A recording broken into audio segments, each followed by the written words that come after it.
Hey, what's up everybody? It's John Miller, and this is How the Hell Did We Get Here? A U.S. History podcast. This is episode 2, and today I am going to get into the period preceding Columbus's discovery of the Americas. And, to clarify, I'm sure most of us know at this point that saying that Columbus discovered the Americas is a little misleading because there were millions of people in North America, South America, Central America, the West Indies.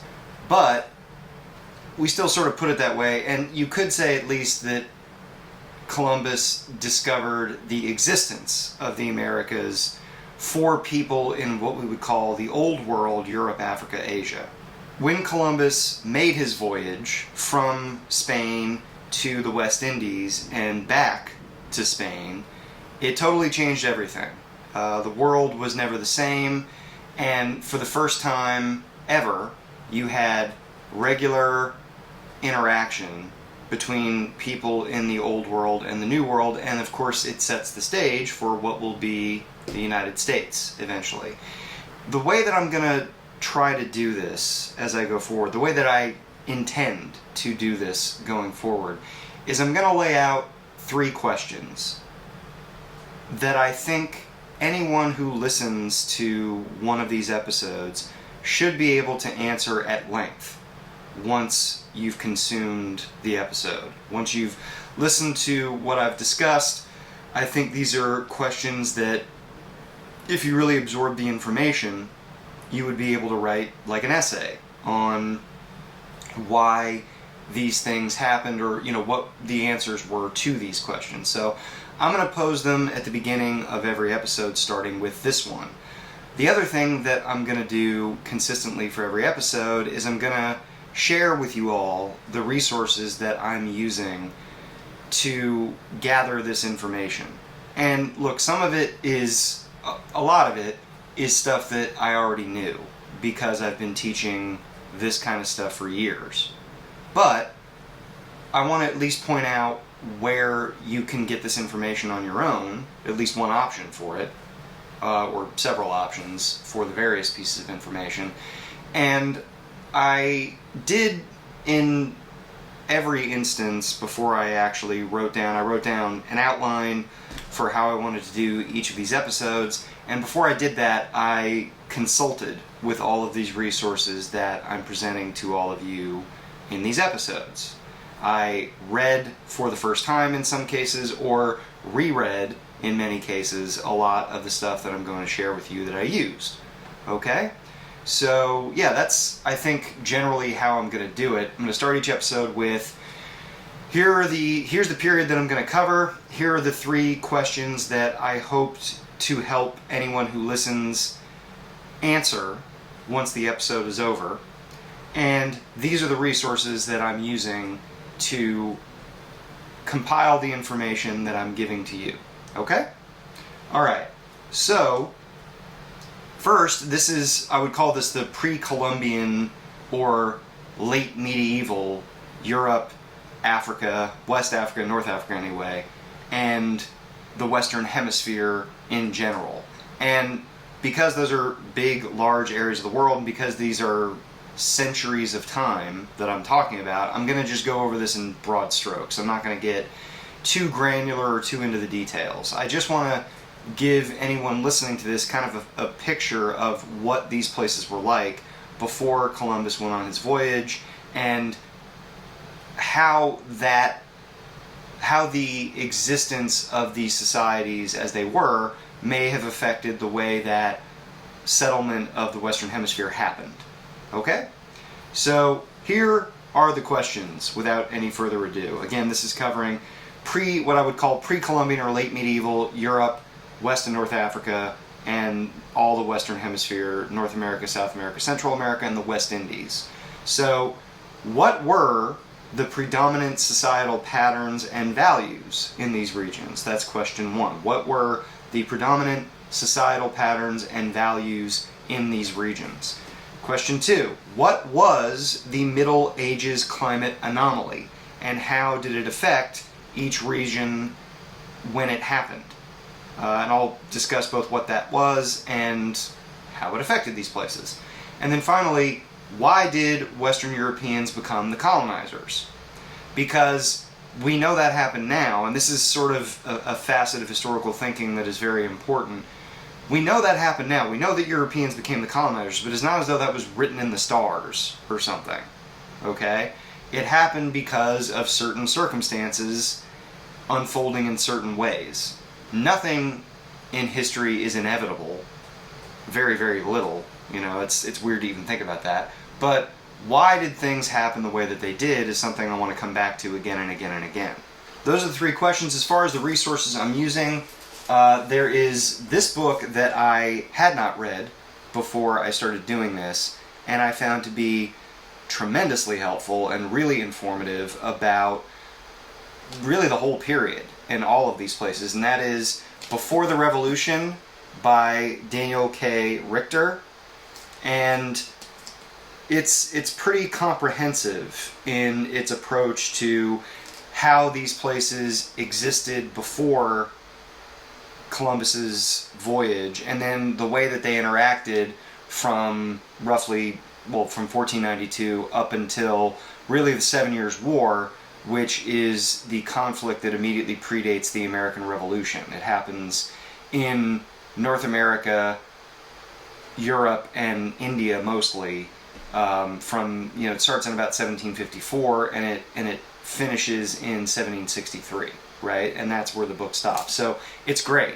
The guy does a great job writing it. It's very readable, and holy mackerel, does it have a lot of great information. So I really enjoyed it, and I would thoroughly recommend it to anybody who wants to get a better understanding of kind of what colonial America was like, or West Africa, North Africa, and Western Europe. A lot of the books too that I have on Kindle. I like the Kindle app, and I think it's very useful. Definitely when I was doing my master's in history, I used it a lot because it's searchable, which is awesome. You know, you can find certain kinds of things if you're looking for certain kinds of things, and also you know, you can highlight things pretty easily. I highlight a ton. That's me. It helps me to remember stuff that I want to remember. And it also helps me to mark certain things. I mean, you probably saw all the little tags that I had in my book there. So there's two other books that I'm going to be using mostly for the early stages of colonialism, but really I'm going to be using them throughout because these are textbooks that are commonly used in U.S. history courses, usually AP U.S. history courses all over the country, right? And the first of them is Give Me Liberty by the lead editor is Eric Foner. There's others there, as you can see, I think. Yeah, right? Okay, yeah, there we go. He's actually written another book that I'm going to use later on when I get to, I think it's the Civil War period, I think. Yeah, it is. So there's that one, and then there's, I'm going to mess with my lights here, fantastic. I didn't really plan this out super well, okay? There's this book, The American Pageant, which is another textbook that is used in AP history courses throughout the country. Those are the main resource that I use. And then there's another textbook for AP World that I used. That is The Earth and Its Peoples, which again is a very common AP World history textbook. Let's start off with talking about why does context matter. I think context is tremendously important for any kind of historical study. It's very difficult to dive into a particular period and know, based on just swooping in at that time, what's happening. If you don't know what came before and why things were as they existed at that time, it's difficult to get a handle on things. And so I'm going to be providing a lot of context as I go through these different periods. Context helps to explain why these societies, cultures, whatever you want to call them, interacted as they did.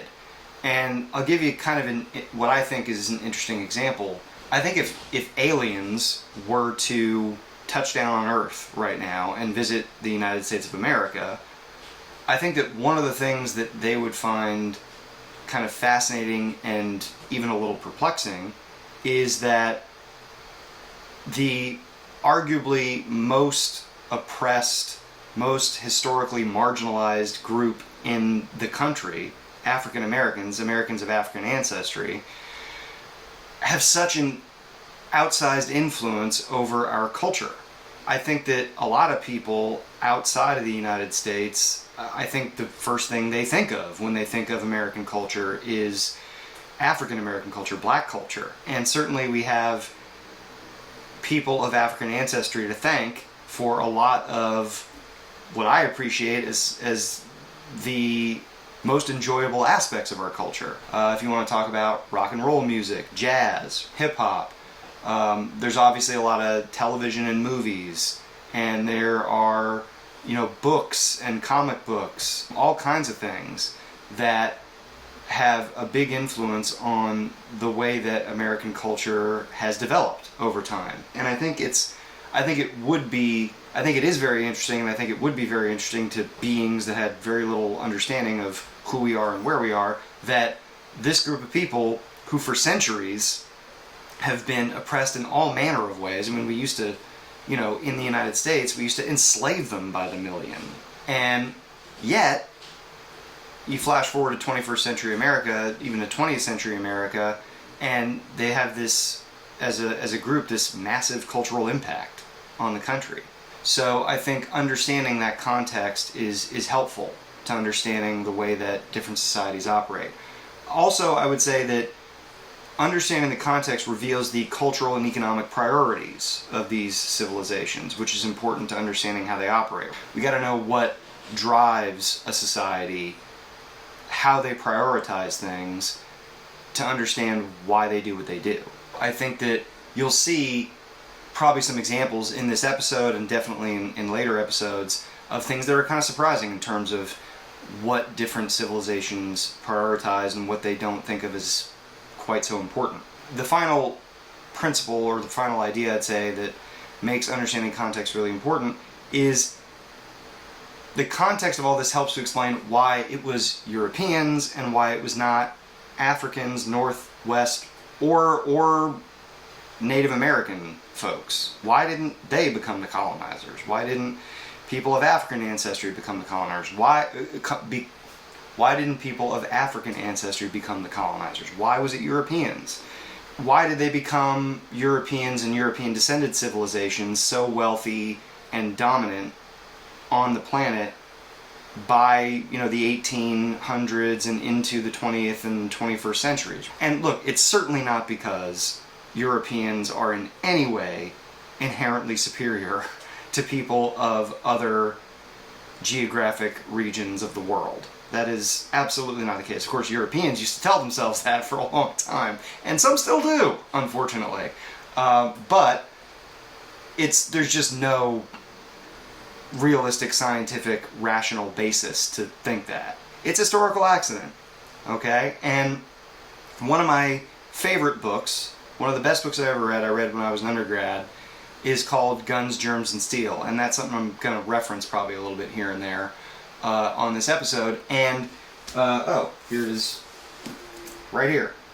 Great book. And Guns, Germs, and Steel focuses on this question that the author, Jared Diamond, is asked by this indigenous Papua New Guinean man named Yali, I think is the way his name is pronounced. And Yali asks Diamond, why do you have so much and we have so little? That's the question, right? And Diamond refers to it as Yali's question, and his goal in writing the book was really to sort of answer that question. Why is it that European descended civilizations became so wealthy and dominant into the modern world, and civilizations in Southeast Asia or the Western Hemisphere or Africa didn't? So, And it's historical accident. It has to do with things that I'll get into. But I think for all these reasons, context is very important. Learning this context will help us understand a few things. I'm going to get into some of the specifics now of these various civilizations. So I'll start with Native American civilizations all over the Western Hemisphere. And again, when we say the Western Hemisphere, what we mean is North America, Central America, South America, and the West Indies. Okay, and the West Indies are just, it's kind of a blanket term for all of the islands that are in the Atlantic Ocean off the coast of North and Central and South America. Like Jamaica, like the Dominican Republic and Haiti, which back when the Spanish first discovered, they called it Hispaniola. It's still sort of called that sometimes. And the Bahamas and all of those different islands, right?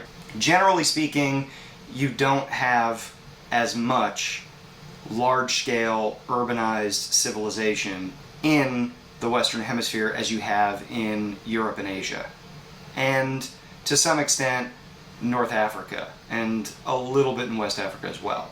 Native American civilization it tends to be smaller, either pastoral nomadic societies, hunter-gatherers, or small-scale village kind of agriculture civilizations.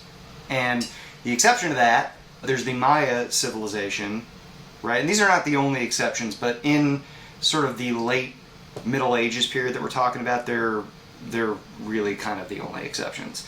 So there's the Mayan civilization, which peaks around 800-900 CE. Around 800-900 CE, Mayan civilization peaks out and in some places begins to decline, in some places it still thrives, but by the time you get to about 1300 CE, it's well into its decline. The large urbanized civilizations that are very much thriving at this point, more or less, are the Incan civilization in what is now like Peru, Bolivia, parts of Argentina, all around like the Andes Mountains, basically. And then, of course, the Aztecs, who are based in what is today south central Mexico, what is actually now Mexico City. It was Tenochtitlan back in the days of the Aztec Empire. If you've seen the movie Apocalypto, the Mel Gibson movie, which is kind of crazy, it's like the one group of non-white people Mel Gibson has managed not to denigrate, as far as I know, indigenous American people. He made this movie Apocalypto, and the main characters were meant to be Maya, and they are taken as prisoners of war by the Aztecs, who did that a lot. And that's sort of the main kind of driving plot force of the movie. It's worth checking out. It's a good flick. And both Aztec and Inca had large trading networks, which is generally what happens with large urbanized empires, right? They become centers of trade. People all around come together, and they have something that's in their area, and they trade it for things that they can't get a hold of. And sometimes with the people who control the area, and sometimes it's with people outside of the area. Okay, but they both had large trading networks. They both extracted tribute, which you can, I guess, the short way to think of it is tax. And for the Aztecs and the Inca, it took different forms. Wasn't really money per se, but it might have been agricultural goods. And in the case of the Aztecs, it was often human beings that they took as slaves for their very large human sacrifice rituals, which I will discuss. At any rate, they both had these large trading networks. They extracted tribute. The Aztecs did have a limited writing system of glyphs, pictographic kind of writing. They did have a little bit of it. Not as sophisticated as the Mayan writing system, from my understanding, but it did exist within the Aztec Empire. And the Inca did not have a writing system per se, but they did have these, they're called quipu, and they are kind of a cord of cotton or wool, and they have these other subsidiary cords that would hang off of them, and it was a way that they would keep track mostly of trade transactions. They would tie different knots on the subsidiary cords, sometimes on the main cords. That was their way of record keeping and communicating with each other across long distances, the Inca. They both had large cities, the Aztecs and the Inca. Of course, the Aztecs had Tenochtitlan. The Incas had a few. There's Cajamarca, there's of course Machu Picchu, which, you probably have some friend or relative who's taken the obligatory Machu Picchu Instagram picture. They had these urban centers where they would govern out of, and they would also do a lot of trade out of, the same way that the Romans or the Egyptians or the Mongols or any other empire would do. And they frequently, the leaders of both the Aztecs and the Incas, depicted themselves either as gods themselves or as relatives of gods, because who wouldn't if you could get away with it? It's like that famous line in Ghostbusters, right? Where, if somebody asks you if you're a god, you say yes! Anyway, there are also ephemeral civilizations, those that do not last. I've referenced this in one of the questions I asked, the Middle Ages climate anomaly, also known as the Middle Ages warm period. Just as both of those names suggest, it was a time when the climate warmed significantly, and that had a generally positive impact on the civilizations of this period, and this happened roughly around, I've seen different estimates of when it was. Some, say it started around 800, some say it started around 900.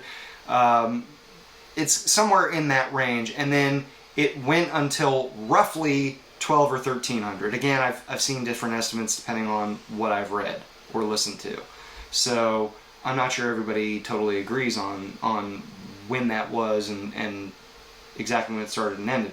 But it's around that time, and what happened as a result of it is that certain civilizations are able to grow a lot more food a lot more easily because there's more sunshine, there's more rain, and it just makes farming with the technology that had existed at the time a lot easier. And hands down, the biggest challenge for almost every civilization that existed prior to industrialization, prior to kind of modern farming techniques, has been maintaining a steady and adequate food supply. If you know anything about history, you know there have been these periods of plague, and we're going to get to that momentarily, but usually those periods of plague are preceded by famine. Almost always when you have a big outbreak of plague, there's been at least a few years of famine before the plague hit. Because when people are malnourished, they're a lot more susceptible to disease. That's kind of how it works. So this Middle Ages climate anomaly, or warm period, whatever you want to call it, made it possible for a lot of these civilizations to grow, harvest, grow, harvest, grow, harvest, grow in a way that was relatively uninterrupted. There was still dry years and maybe some not quite as wet years or whatever stacked within that period of 4 or 5 centuries, but a lot of these civilizations were able to really grow and make progress.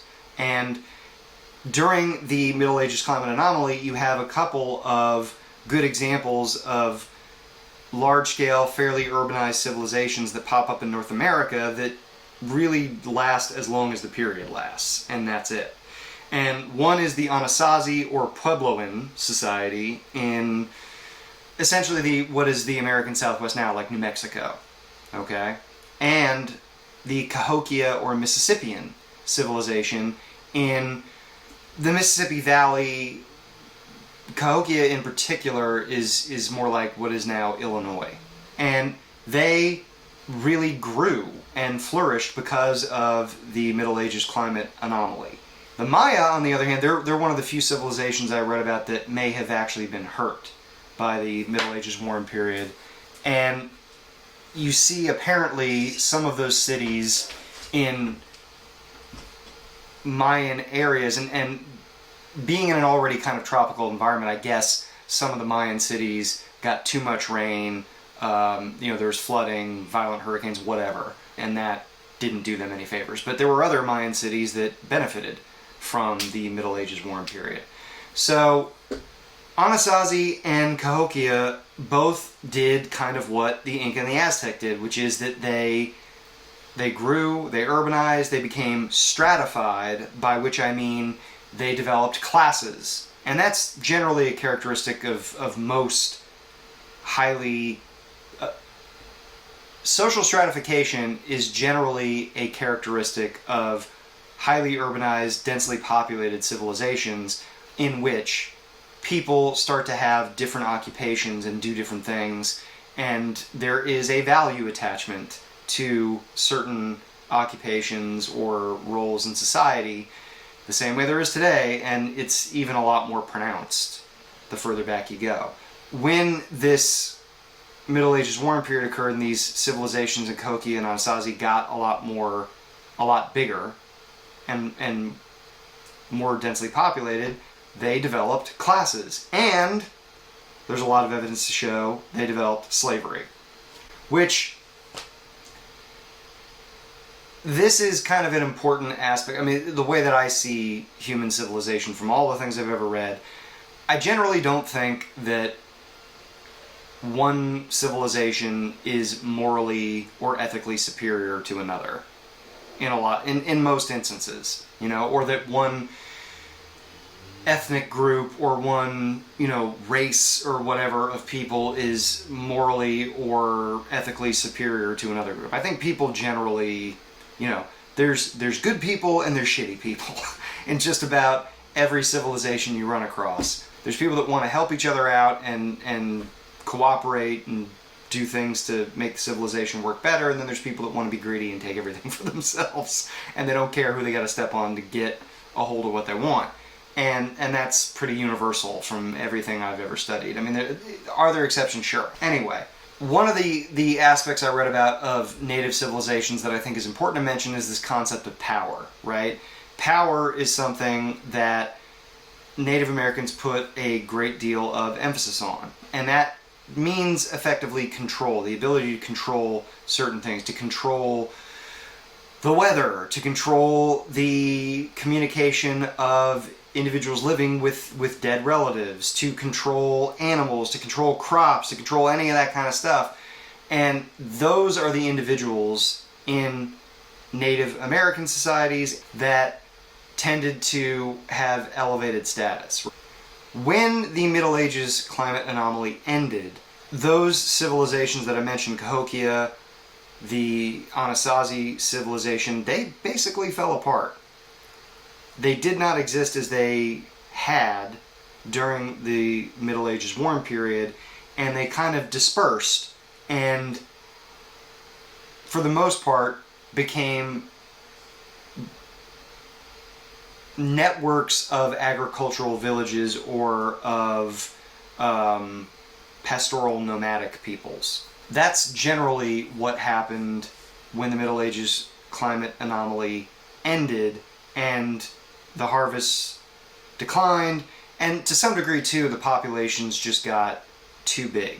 The Middle Ages climate anomaly, as much as it helped harvests increase, it just wasn't enough to keep up with the way that the population grew. These scattered agricultural villages became prevalent all over North America, all over what would be the United States, and the diversity in language and cultural practices just explodes. And that's the world that Europeans come into when they eventually discover the Americas and start trying to colonize North America, right? Is this really diverse group of Aboriginal peoples. They tend to kind of lump them together as one monolith, which isn't really correct at all, but that's what they end up doing, despite all of these really fascinating cultural, linguistic, religious differences among these peoples. One of the reasons you don't see a lot of densely populated, highly urbanized civilizations in North America or in Central America or South America is they just don't have the natural resources that Europeans and some Asian civilizations and some African civilizations had to develop advanced technologies, right? And probably the key difference is that they did not have a lot of draft animals, really any draft animals, okay? And by draft animals, I mean horses, oxen, mules, donkeys, whatever. Animals that do labor, okay? And in particular, labor that human beings have a much harder time doing on their own. In that sense, Native American civilizations were at a big disadvantage compared to European or Asiatic civilizations. And it's a big part of the reason why Native American civilizations did not develop advanced metallurgy or advanced sailing technology or advanced agricultural technology, is that they just did not have the resources that the civilizations who did develop those things had to get there. That's really the main contention of Guns, Germs, and Steel, on top of the fact that Native Americans, did not have access to animals that provide a whole lot of other things besides labor to human beings. And I'm talking about like goats, chickens, sheep, pigs, that provide a lot of protein for civilizations to use as food. Not having those animals is probably the easiest, simplest explanation for why Native American civilizations didn't become more densely populated and more urbanized and more technologically advanced, or at least as technologically advanced as European and Asiatic civilizations and some African civilizations became, right? So all Native Americans had in terms of domesticatable animals at all are llamas, alpacas, turkeys, guinea pigs, and I guess they had some domesticated dogs. There's evidence to show now. And meanwhile, Europeans and Asiatic and North African peoples have all the regular farm animals you would think of when you think of a typical farm. These civilizations were sort of destined to be small because of their geographic and resource limitations, and to the extent that in North America, North America outside of Mexico, obviously where the Aztecs were, in North America you saw a lot more small agricultural villages. Occasionally there would be groups of Native American tribes that were culturally distinct from one another, but were geographically sort of close by, and they would cooperate as a group together, like a confederacy, effectively. And when I say confederacy, I just mean the sort of political definition of a confederacy, which is organization of groups that work together, cooperate, without strong central leadership. Basically what makes a confederacy a confederacy. And examples of that, they're, in Virginia, when the settlers, the Europeans, the English arrive, there's the Powhatan Confederacy, right? And that's a group of several distinct Native American tribes cooperating together to mostly compete with their rivals. The same thing in upstate New York, right? / the Great Lakes area. You have the Iroquois, or the Haudenosaunee Confederacy.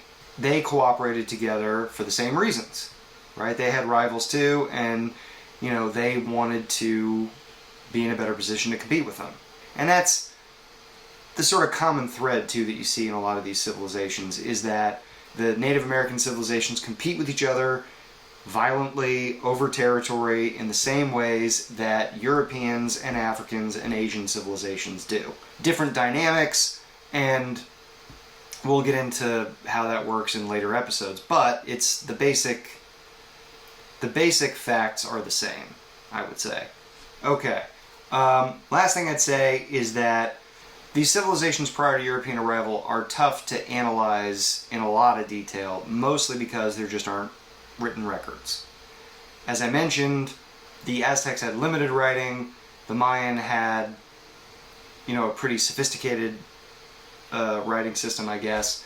As far as I know, I think that there was maybe some limited forms of writing amongst Native American tribes in what is now the United States before Europeans got there, but to the extent that it existed, there wasn't much of it, and there just aren't a lot of records. So that makes knowing a lot of details about what went on there before Europeans arrived very difficult. And that's kind of the challenge of historians and archaeologists and anthropologists everywhere. Okay, North and Western African societies in the pre-Columbian period. Again, I'll just kind of set the scene for the broad strokes of what's going on here. I would say the economy and society of North and Western Africa was impacted probably most dramatically in this period by the trans-Saharan trade. And what I mean when I say that is the trade that went across the Sahara north to south. The trans-Saharan trade emerges roughly about 900, 1000 CE. North African Muslims began this trade. From what I've read, it was these northwestern African peoples. The Berbers are an example of one group from what is now Morocco. The Almoravids are another group. And as I understand it, I think the sort of commonly accepted version of what happened is that they went south along the African coast, across the Sahara, the Sahara is gigantic, okay? Like, if you look at a map, it's like the size of the continental United States. It's enormous, okay? And they went looking to convert people to Islam, because Islam, like Christianity, is a proselytizing religion. Muslims want to try to convert people to Islam, right? Same way the Christians do. And when they went there to West Africa, the part of West Africa south of the Sahara, what these North African peoples discovered is that there were folks in West Africa that were willing to trade their gold for salt. And it's not because they were stupid or something, it's that they had a lot of gold and didn't really have access to salt, which is very important, especially back then, for preserving food. And at the end of the day, you can't eat gold. So when these North African Muslim peoples discovered we can exchange our salt for gold, they're like, all right, that's worth a trip across the Sahara Desert if I can do that. Okay? So that began the trans-Saharan trade, and it picked up from there.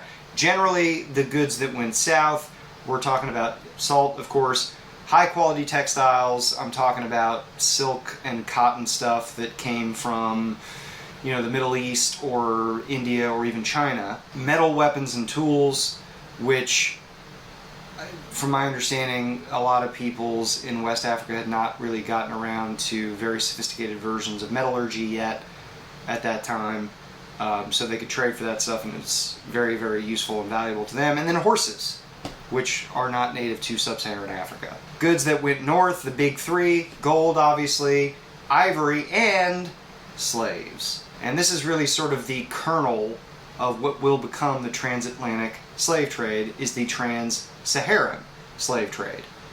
Because a lot of, not nearly as many slaves as went across the Atlantic eventually, but a pretty substantial portion of sub-Saharan African slaves went across the Sahara to North Africa and ultimately to the Middle East or East Africa or places like that. Islam is exported to West Africa. It takes root there. To this day, West Africa has a lot of very Muslim populations, although West African Islam generally is fairly different from, say, the form of Islam practiced in Saudi Arabia or in Morocco or in India or other places. It's got its own flavor, and that's probably because it blended with the native religions of West Africa. Many societies revolved in West Africa around maternal as opposed to paternal ties. That's pretty rare. In most civilizations that I've read about in the Middle Ages and ancient period, the lines are not matrilineal, they're patrilineal. Certainly it's the way it is in a lot of Western European civilizations and Western European descended civilizations now. West African civilizations were a little more like Western Hemisphere civilizations than they were like Middle Eastern or East Asian or Western European civilizations. In terms of, there's a lot of agricultural villages, there's not a lot of urbanization, and generally societies are connected loosely by long-distance trade. From a standpoint of technological development, they're in a kind of similar place, West African peoples and Native American peoples. There is some urbanization, as is the case in the Americas. There's, Gao, Timbuktu in Mali, okay, West Africa. It's in the Sahel, which is like the space between essentially the Sahara Desert and the tropics in West Africa. There's Ghana, right, which is an urbanized society, and there's Oyo in Nigeria, what is now Nigeria. So there, as is the case in in the Americas, there is urbanized society, densely populated urbanized society. It's just kind of the exception rather than the rule. There are empires, and there have been empires in West Africa too. Ghana, Mali, Songhai, toward the end of the period. But, again, largely agricultural villages. The slave trade, as it would when it became a much bigger part of the Atlantic economy, involved prisoners of war. And that was true, by the way. I mean, of course, if you've, watched any movies about ancient Rome, or any TV shows or movies that took place in ancient Rome or ancient Greece, you know that slavery was a big deal for a lot of the ancient and Middle Ages world. That was the case in Rome and Greece too, is that slaves were very often prisoners of war. So this is no different really from many, many, many other places in the world where slavery has been a thing. But it wasn't, this slavery and the slave trade were not capitalistic in the way that they would become during the Atlantic slave trade, and we'll talk about that when we get there. West Africans were tied to the Indian Ocean trade through North Africa, through Southwest Asia, and to some extent through East Africa. And the Indian Ocean trade, I'm talking about the movement of mostly Chinese and Indian luxury goods, and I'm talking about the big four: silk, tea, spices, porcelain, that went from those areas to the Middle East, to the Mediterranean, Europe, North Africa, any place like that. One last thing I'll mention about West African civilization that is consequential for the future colonization development of these areas is the pilgrimage of Mansa Musa in the early 1300s. And he was a Malian emperor, incredibly wealthy, and went on this Hajj, the pilgrimage to Mecca, because he was Muslim. And along the way, he just made it rain, because he was very wealthy. He had lots of gold to spread around, as did a lot of other West African peoples. And he spread so much gold around, in fact, that there was inflation from his Hajj in North Africa and the Middle East after it happened. Right? I mean, that's how much gold he spread around.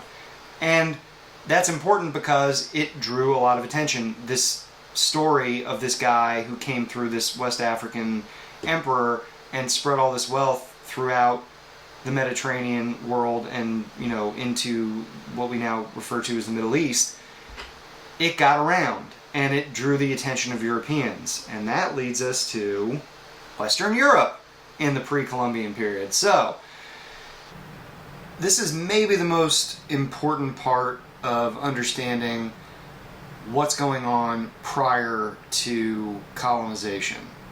What's going on in Western Europe, because it's Western Europeans that end up going to the Americas and then sort of orchestrating all of the colonization and the transport of African slaves and all that kind of thing, right? So the way that Western European civilizations functioned in the period prior to colonization tells us a lot about how the Americas were colonized and what Europeans were seeking to do as they built the system that they built.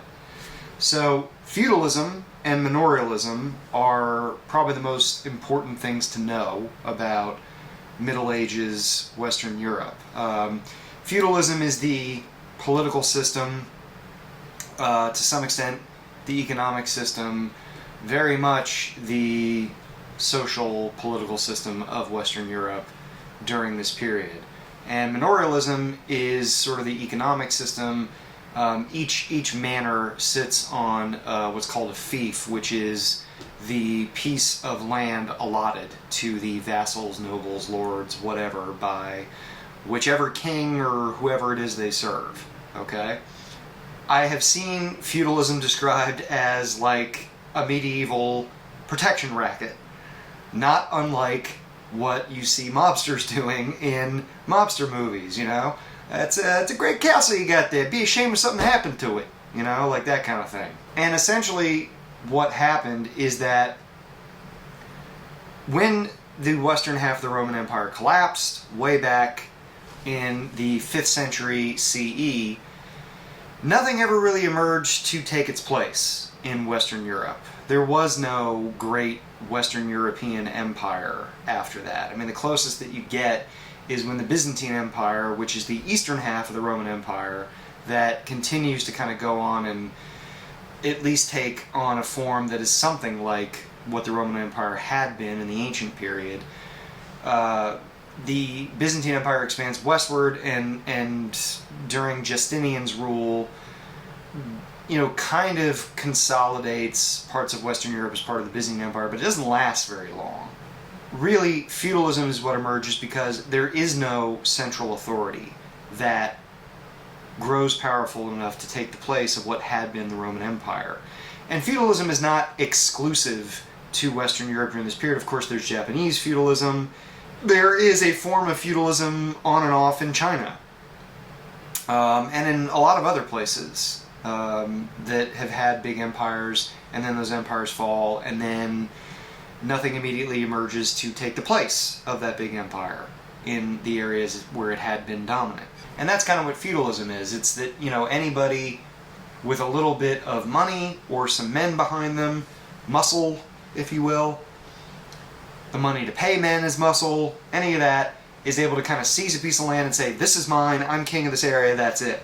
The further you go back toward the collapse of the western half of the Roman Empire, the more kingdoms there are all over Western Europe. They're small, and they are diffuse, and they're all over the place. The closer you get to the Renaissance, the fewer the kingdoms there are, and kind of after the Renaissance in the 13, 14, 1500s, you start to see the beginnings of nation states, which is how we experience the world today and how we kind of think of the world, but it is a fairly modern creation. When I say nation state, I mean like England, Spain, Ireland, India, Vietnam, Cambodia, Senegal, Ghana, whatever, right? I mean, those are all examples of nation states. And you didn't really have that in Europe at this time. There is no England, really. I mean, sometimes you'll look at maps from the Middle Ages or ancient period and you'll see England and France, whatever, but I mean, it's really not England or France. It's a bunch of little kingdoms. And underneath the kings, such as they are, there are, again, these vassals, nobles, lords, whatever you want to call them. It's all different names for the same group of people. Aristocrats is another one. And they assist the king in protecting his kingdom because, in reality, he is too weak to rule over everything that he's claiming belongs to him. And that's kind of the heart of feudalism, is that, again, it's established when there is no strong central political authority, and in absence of that, you need a lot of different people to manage a kingdom. And they all got to help out and contribute, and that's kind of the way the system works. You get the king up here, and then you've got his most immediate vassals, his most trusted vassals, the ones with the biggest parcels of land, biggest fiefs of land, that's the land grant, and below them, you probably have another level, maybe 2, maybe 3 levels of vassals who have the same kind of agreement that the senior vassals, the highest up vassals, have with the king, which is essentially, I, the king, am granting you this fief. You can use it to make money. Primarily, land was viewed, from the vassal's point of view, as a way to make money by raising crops and selling them, or raising sheep and selling them, or whatever it was they could raise on the land. And then, in exchange for being able to use the land that way, you, the vassal, have to pledge loyalty to me, the king, and defend the land in my name if it's attacked, and come and defend me and other parts of my kingdom if I should call on you to do so, and don't betray me. Loyalty is a sort of key element of the code of chivalry, which governs the feudal system to the extent that anything does. Okay? The other thing that kind of governs this system apart from feudalism and manorialism, and again, manorialism is the economic system where the manor is kind of an independent, autonomous economic unit, and the manor is kind of made up of the castle and the surrounding cropland, which are in theory supposed to kind of operate totally independent of anything else. They're supposed to be self-sufficient units, at least economically, in case they're cut off. And this is part of the reason that the Middle Ages, a lot of it, there's not a lot of progress from, things don't look a whole lot different in Europe in the year 1100 than they did in the year 600, because it's so isolated. It's so, sort of cordoned off from itself. All of that means that you have a bunch of really weak political leaders all throughout Europe, and it's a big part of the reason why the other factor, apart from feudalism and manorialism, becomes very important in Middle Ages Europe is Catholicism. Because the Catholic Church is one of the few things that is fairly universal throughout Western Europe. By the year 1000, practically everyone in Western Europe is Catholic. Not absolutely everyone, but the vast majority of people. And that happened as Catholics proselytized to other parts of Western Europe as the religion grew. It becomes even more powerful, the Catholic Church, and becomes in fact its own kind of political animal, because the senior people, the popes and the cardinals and the bishops and archbishops and so forth, are able to wield a good deal of power in Western Europe. Because almost everyone is Catholic, they believe in more or less the same thing, certainly the peasants and most all of the vassals and everybody. If the Catholic Church dictates something, that's kind of what everybody listens to. And what the kings often used the Catholic Church to do was to say, hey, God wants me to be the king of you people, of you peasants. And that meant that the Catholic Church was able to kind of anoint leaders that they wanted to and leave leaders unprotected who they didn't want to protect. Because the thing that kings were most afraid of, or vassals for that matter, was a popular uprising or rebellion. If one happened, generally speaking, the kings and the nobles didn't have the resources to fight back, to put it down.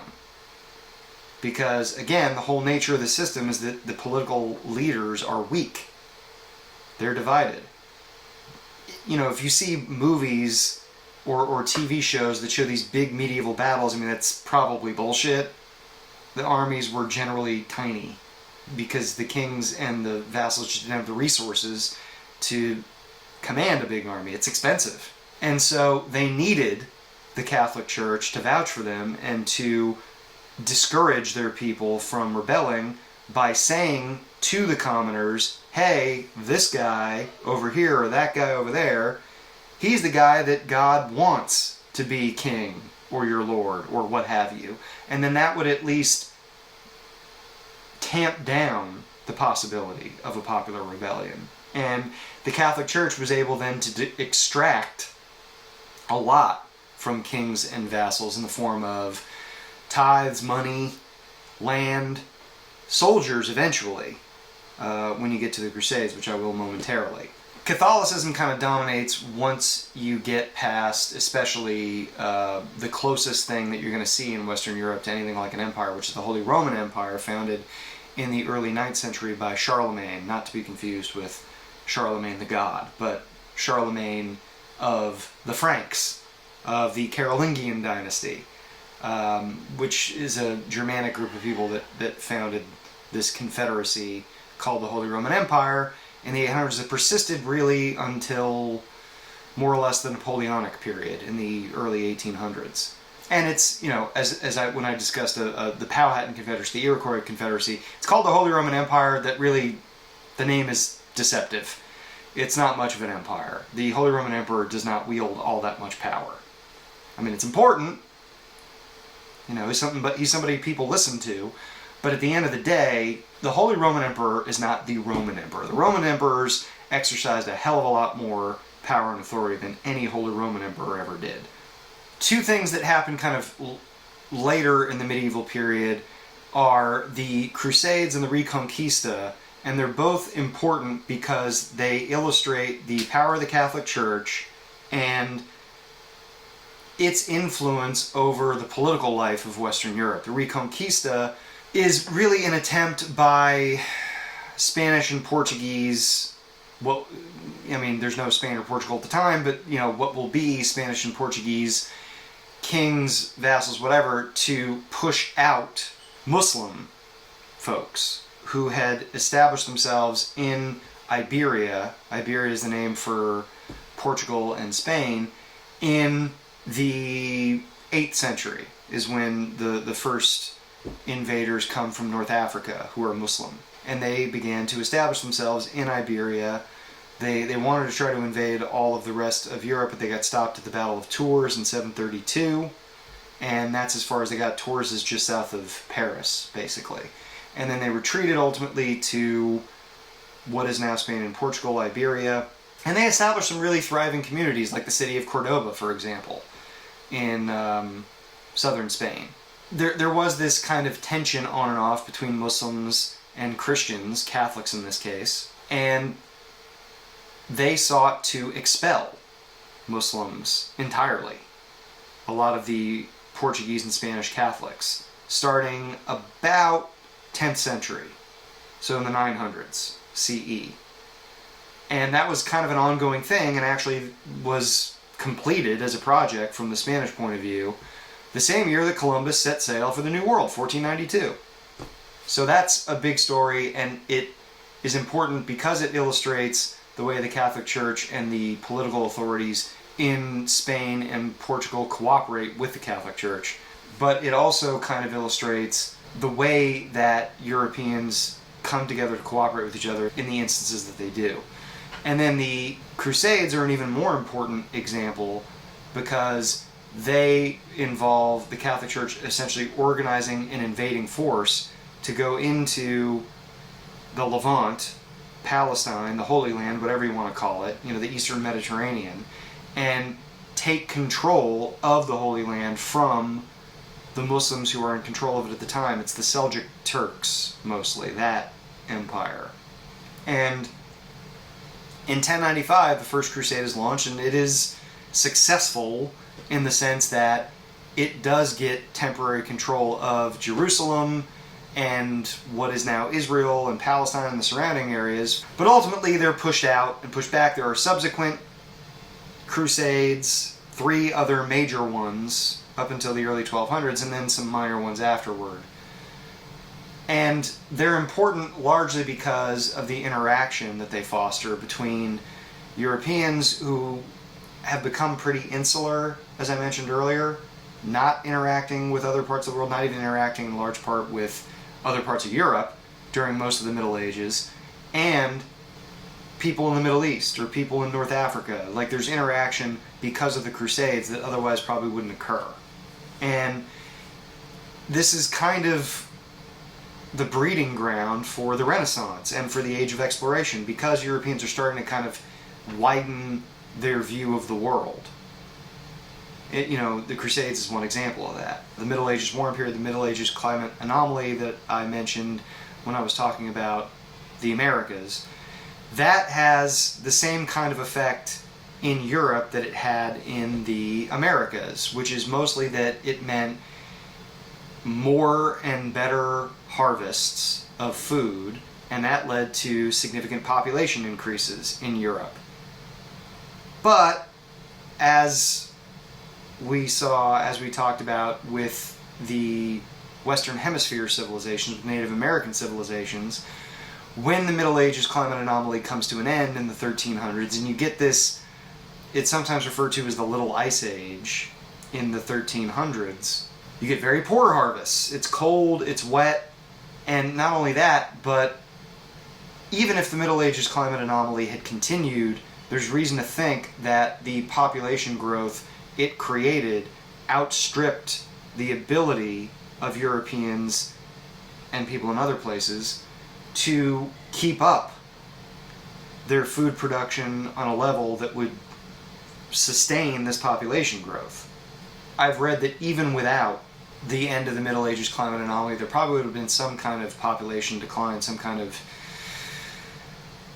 plague or famine or something like that, because the technology was just not in Europe and some other places keeping up with population growth to feed everyone. So you get, in the middle of the 1300s, 1347, the first outbreaks of the big Black Plague that, if you know a little bit about history, you probably have heard about. And that is the Black Plague that wipes out a third to maybe as much as half of the European population, and was really devastating in cities. I mean, there were some cities I've read that lost like 90% of their population, because of course this is a time when nobody knows how disease is transferred. They don't know what microbes are. They don't know what bacteria and viruses are, right? It's not something we figured out until 150-ish years ago. So it spreads like crazy. People die all over the place, but those who survive end up in a much better situation. That's because there's a shortage of labor. They are able, the peasants, the commoners, are able to kind of break free of the whole feudal manorial system, which has a lot of what we call serfs as a part of it, right? Serfs are peasants that are tied to the land of their vassal or their king. That is to say, they can't go anywhere. They have to labor for their king or their vassal in perpetuity through the generations. Somebody at some point in their family, one of their ancestors, signed a contract saying, I and my descendants will work your fields in exchange for protection, food, and shelter. And that's it. So no money. So it's not all that different from slavery, really. The only difference is, of course, that you are not the property of someone as a serf. You still have some minimal kinds of legal rights, which of course slaves, as we're going to talk about, don't. So it's different, but it's not night and day different. The plague, in addition to crashing the economic and social system, also crashed kind of the religious system to some extent. And there are conflicts throughout the 1300s. There's, the big ones that come to mind, the Babylonian captivity and the Great Schism, which are these internal disputes within the Catholic Church, leaving people sort of confused and disillusioned with the Church, especially among the educated classes, that weakens the grip to some extent of the Catholic Church on Europeans in general. On top of all of that, you've got these changes in technology that bring about the origins of what we call the fiscal military state, and that is the growth of cannon and gunpowder and small arms and better masonry and star forts, more sophisticated siege technology. All of that stuff means that defending a piece of land has gotten a lot more expensive. That leads to kings having more control over the tax system because they need the money to pay for this stuff. And the increased economic activity also leads to higher tax revenues, right? As trade has begun to grow, which it did during the High Middle Ages, toward the end of the Middle Ages, before the devastation of the 1300s. And long-distance trade kind of continued to grow, so that means more tax revenue. So the demand of these more powerful weapons and better siege tech and better forts and everything like that, along with more tax revenue, leads to the growth of this fiscal military state, which is essentially the kings gaining more control over the financial system, increasing tax revenue, and paying for larger armies. That is another move away from feudalism, because the kings are getting powerful enough that they don't need the vassals anymore to help them protect their lands. And that's kind of where we start getting to the modern nation state thing.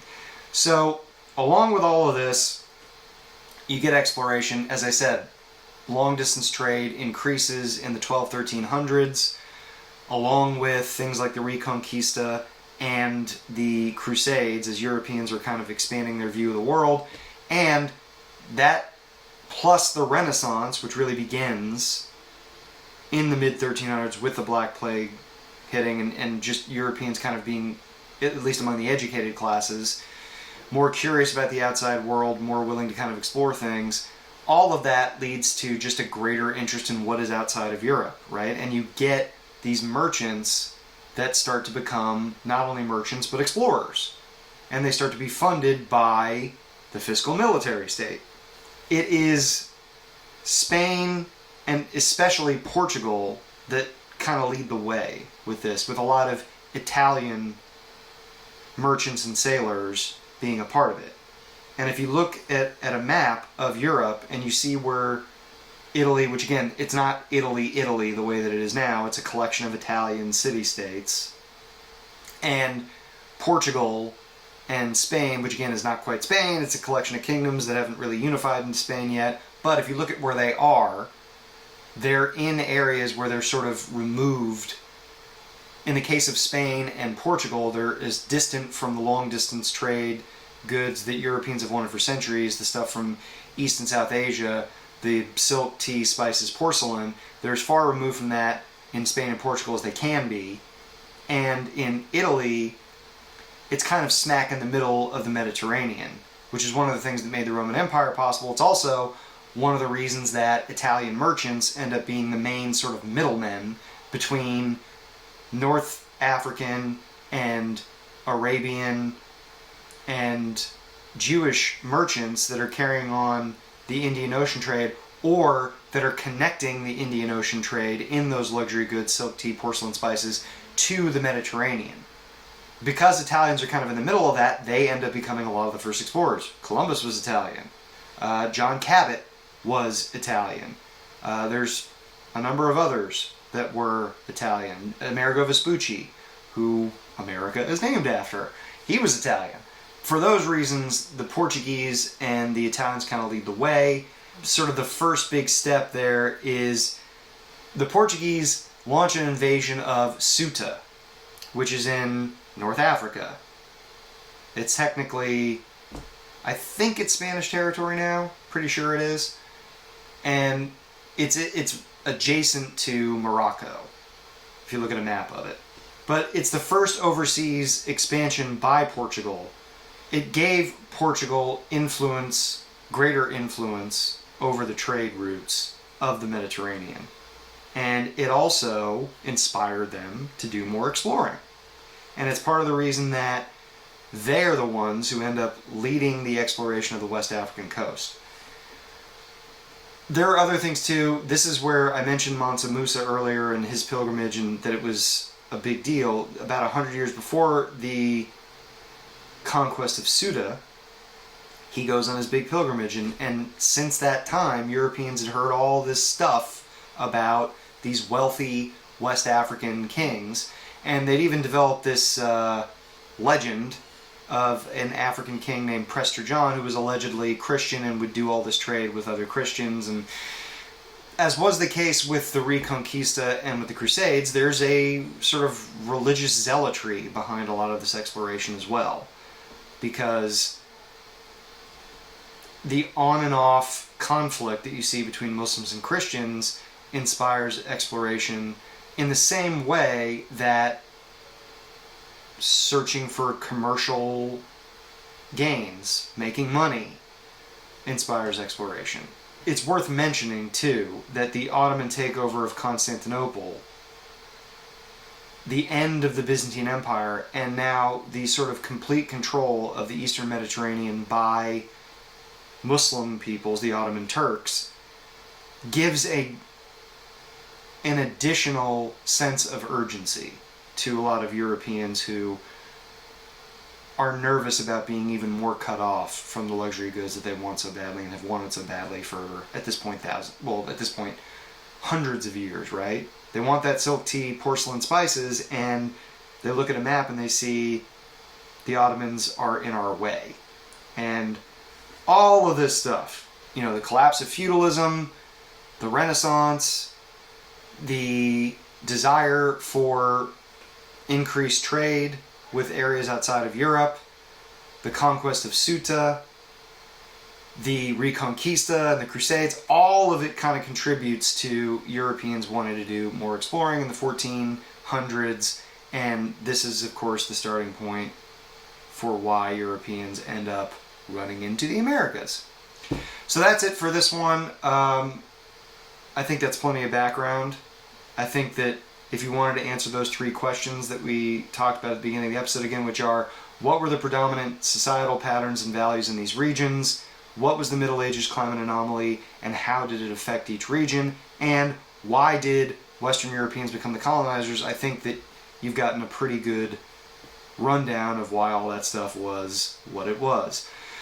Hope you enjoyed all of this. Thank you for sticking with me. If you would like to contact me, please feel free to email me at howthehelldiddwegetherepod@gmail.com, and right there is the number where you can reach out if you'd like to give me some feedback, or if you're looking for some help with all of this stuff as a student.